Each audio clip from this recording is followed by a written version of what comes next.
नमस्कार प्रेक्षकांनो. आजच्या एपिसोडमध्ये इथे भूमी आणि आकाश दोघेजण टेरेसवरती डेटवरती आलेले असतात.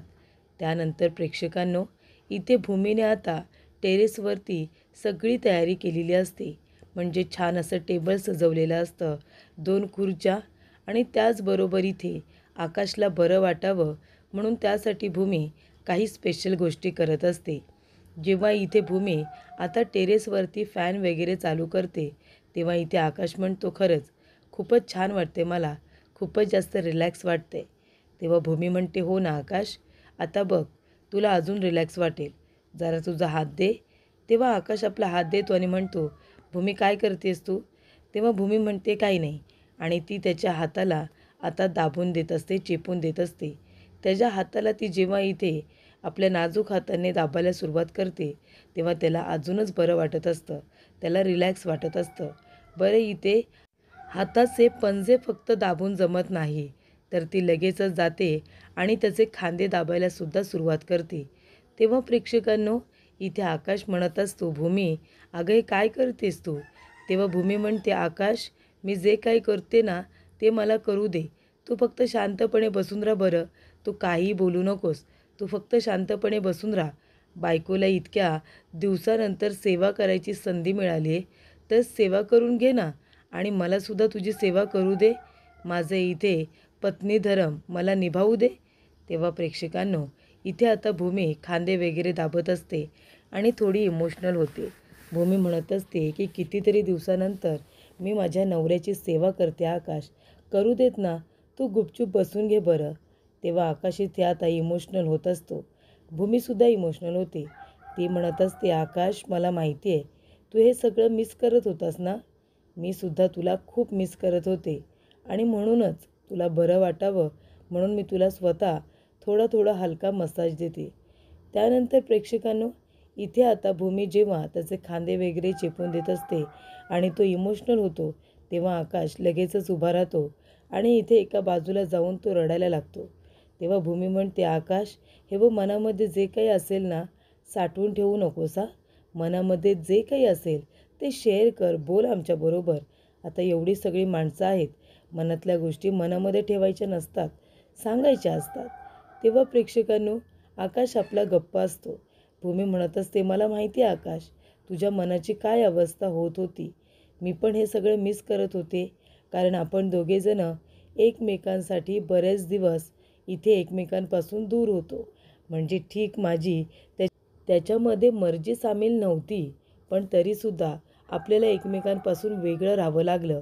पण आता आपला वनवास संपला आकाश, मी आता तुझ्याकडे परत आली आहे आणि तुला सोडून मी कुठेही जाणार नाही आहे. तुझ्या मनामध्ये जे काही दुःख होतं ते बाहेर पडलं ना. तेव्हा इथे आता आकाश भूमी एकमेकांना मिठी मारतात. आकाश रडत असतो. भूमी म्हणत असते, आकाश शांत हो, शांत हो, हे बघ रडू नकोस बाळा, शांत हो. तेव्हा इथे आकाशसुद्धा हसायला लागतो. तेव्हा भूमी म्हणत असते, आकाश कशी वाटली तुला ही सगळी तयारी? तेव्हा आकाश म्हणतो, खरं सांगू का भूमी, तू खरंच खूप छान तयारी केलीस. म्हणजे मला खरं तर या सगळ्याची खूपच जास्त गरज होती गं. गेले काही दिवस तू माझ्याबरोबर नव्हतीस, तुला नाईलाजाने संकर्षणकडे राहावं लागत होतं माझ्यामुळे. पण माझ्याबरोबर तू नसताना इथे मला एकट्याला ते घर खायला येत होतं, ते रूम खायला येत होती, सारखी तुझी आठवण येत होती.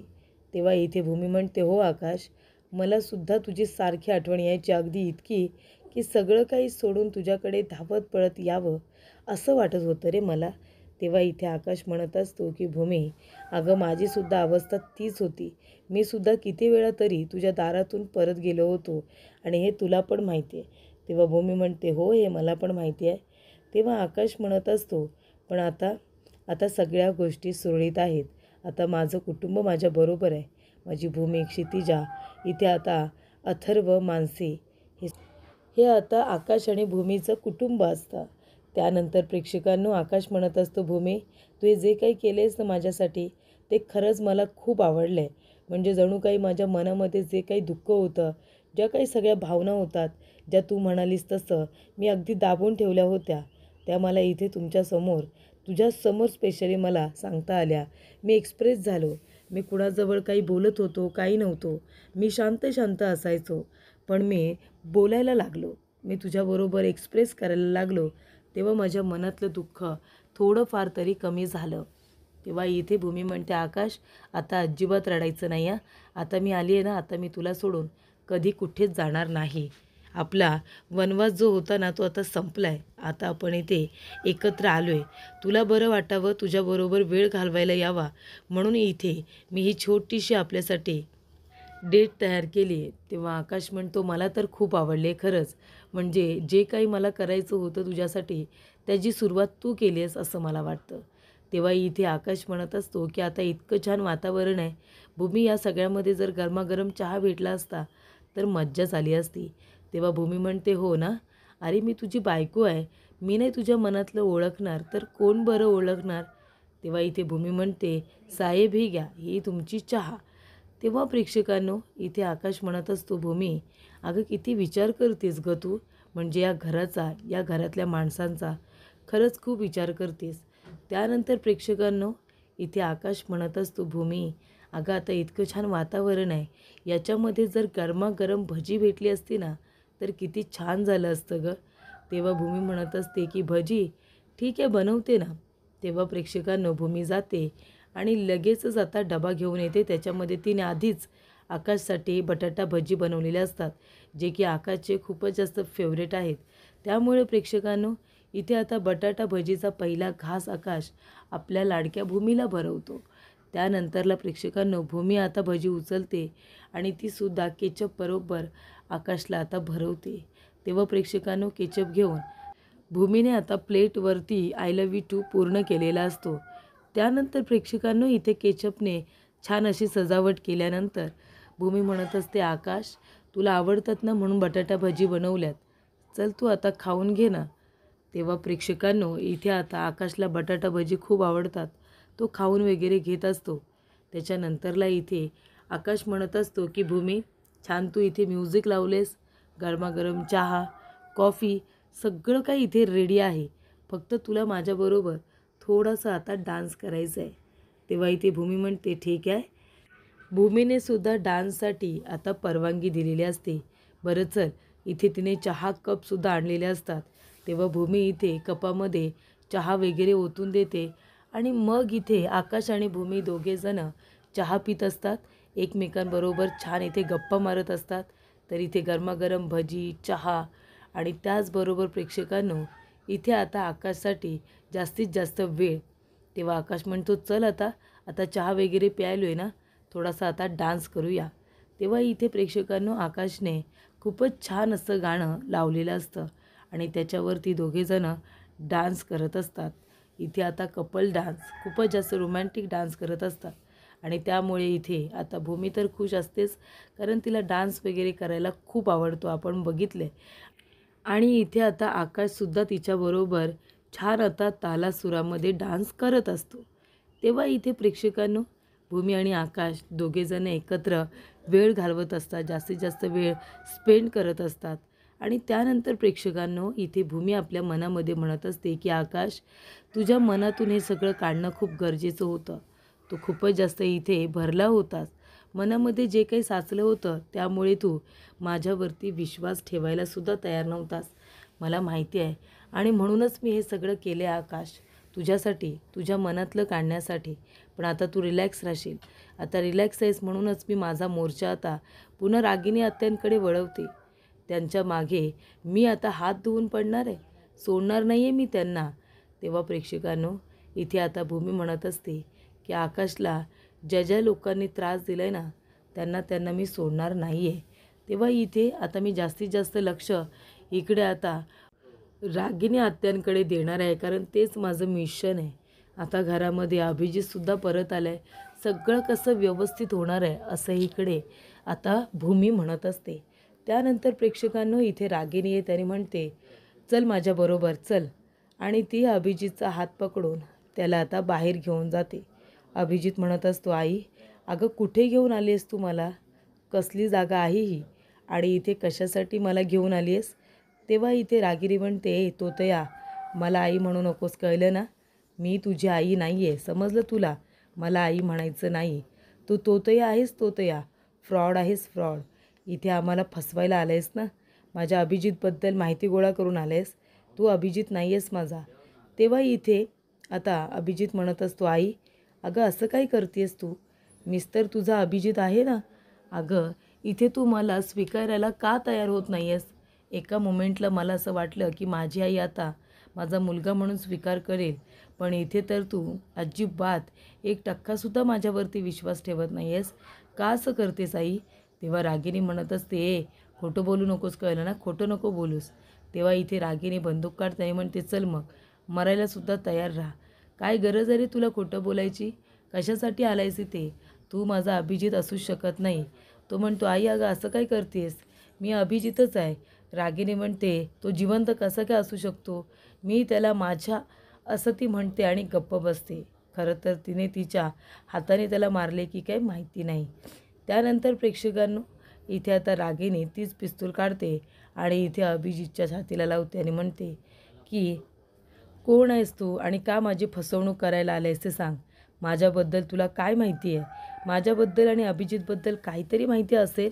तुला माहिती आहे अभिजित माझा मुलगा होता, मुलगा माझ्या बरोबरीने काम करायचा, मला खूपच मोठमोठे प्लॅन सांगायचा आणि तसंच आम्ही करायचो, कळलं तुला?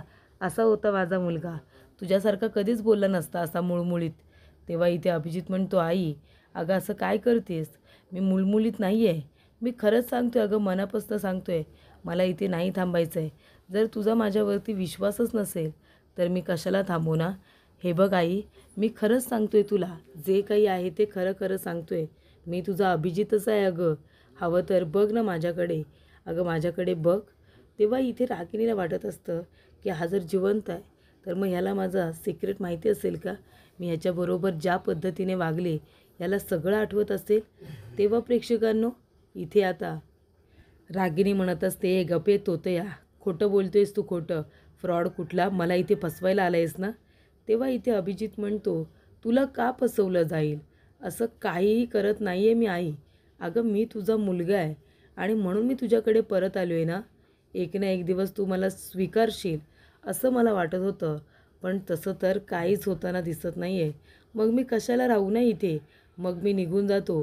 रागिनी म्हणते, नाही तुला जिवंत तर मी जाऊच देणार नाही आहे. मी आत्ताच्या आता तुला संपवते.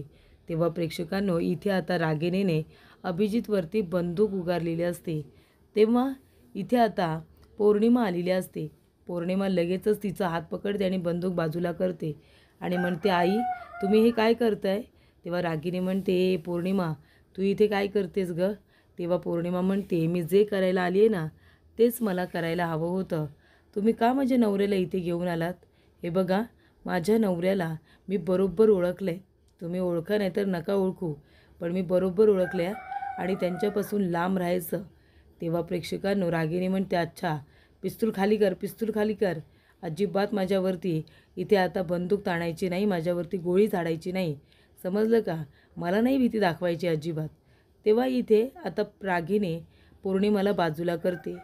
पौर्णिमा म्हणत असते की हे बघा आई, मी तुम्हाला मनापासून एक गोष्ट सांगते, हे अभिजितच आहेत. मी बायको आहे त्यांची, मी ओळखले त्यांना.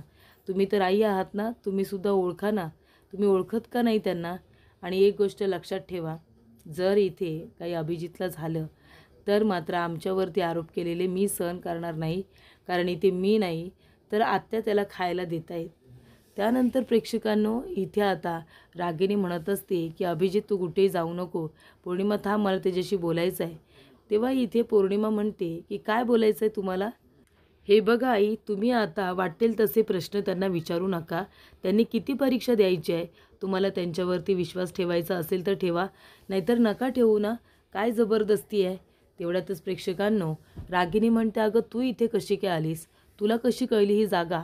पौर्णिमा म्हणते, आई मला तुमच्या सगळ्या जागा माहिती आहेत, कळल्या ना, सगळ्याच. तेव्हा इथे रागिनी म्हणत असते, तुम्हाला जर अभिजितवरती विश्वास ठेवायचा असेल तर ठेवा, नाही तर नका ठेवू, पण मी त्याला माझा नवरा स्वीकारल्या आणि पुन्हा तुम्ही त्याला मारण्याचा प्रयत्न करू नका.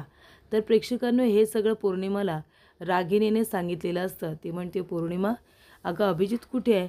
असेल कुठेतरी असं जेव्हा पौर्णिमा म्हणते, ती म्हणते, अगं तुला माहिती आहे का, रागिनी आत्या अभिजितला कुठे घेऊन गेल्यात? तेव्हा इथे पौर्णिमा म्हणते, मला नाही माहिती कुठे घेऊन गेली आहे. तेव्हा भूमी म्हणते, अगं मला पण माहिती नाही आहे, पण त्या हाताला धरून कुठेतरी घाईघाईने घेऊन गेल्या. तेव्हा इथे पौर्णिमा म्हणते, बाप रे, मी जाते, मी बघून येते, माझ्या अभिजितच्या जीवाला काही धोका तर नाही आहे ना. तेव्हा हे सगळं आता भूमीने तिला सांगितलेलं असतं. तेव्हा इथे भूमीच्या सांगण्यावरून लगेचच पौर्णिमा त्या ठिकाणी पोचते जिथे कन्स्ट्रक्शनचं काम सुरू असतं. तेव्हा प्रेक्षकांनो, भूमी आता लपून छपून बघत असते, कारण भूमीला माहिती असतं की हे सगळं रागिनी मुद्दामून करत होती. म्हणजे एकदा का इथे आता बलदेव घाबरला की तो सत्य सांगेल असं तिला वाटलं असेल. पण बलदेव तसं काहीसुद्धा करत नाही. उलट तो सगळ्या गोष्टी छान मॅनेज करतो आणि रागिनीला म्हणत असतो, आई, अगं तू काय काय केलेस मला माहिती आहे. मी मरणाच्या दारातून परत आलो आहे. अगं आई, मी जिवंत आहे, मी खरंच सांगतो आहे. या ज्या काही गोष्टी तो बोलत असतो ना, त्या सगळ्या बरोबर असतात. तू माझ्याबरोबर कशी वागलीस, तू माझ्याबरोबर काय केलंस, हे सगळं तुला माहिती असेलच ना. आणि मला पण माहिती आहे. पण आता सगळ्यांसमोर मला बोलायला लावू नकोस, नाहीतर मी बोले ना, असं अभिजित आता म्हणत असतो. तेव्हा प्रेक्षकांनो, इथे आता खूपच जास्त टेन्शनमध्ये आलेली असते. ती म्हणजे रागिनी. रागिनी आलेली असते कारण पौर्णिमा सरळ जाते अभिजितला घरीच घेऊन येते आणि अभिजित सारखा सारखा म्हणत असतो की तू माझ्याबरोबर जे काही केलेस ना, जशी पण वागलेस, मला सगळं काही माहिती आहे. तेव्हा रागिनी जास्त घाबरते. तेव्हा इथे अथर्व, आकाश, मानसी, त्याचबरोबर भूमी चौघेही एका रूममध्ये येतात, स्टडी रूममध्ये येतात. तेव्हा अथर्व म्हणत असतो की हे बघा, तो आता माणूस अभिजित दादाच आहे, हे आपण कुणीही मान्य केलेलं नाही आहे. पण आपण आता त्याची अजून काही परीक्षा घेऊ शकतो. तेव्हा इथे भूमी म्हणत असते की तुमचा विश्वास बसला आहे का? तेव्हा इथे अथर्व, आकाश, त्याचबरोबर मानसी म्हणत असतात की हो, आमचा थोडा थोडा विश्वास बसला आहे.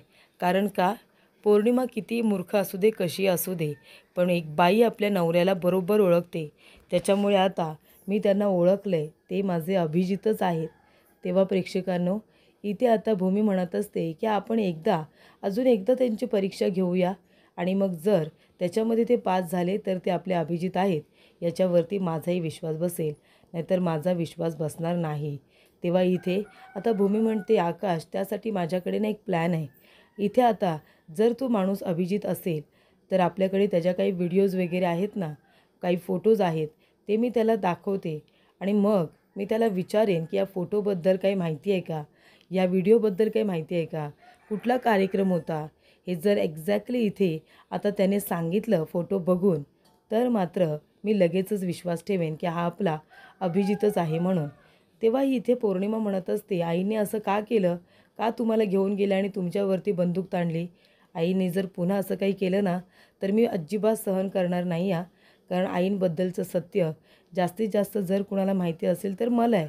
त्यांना तिथे थांबायची काय गरज होती.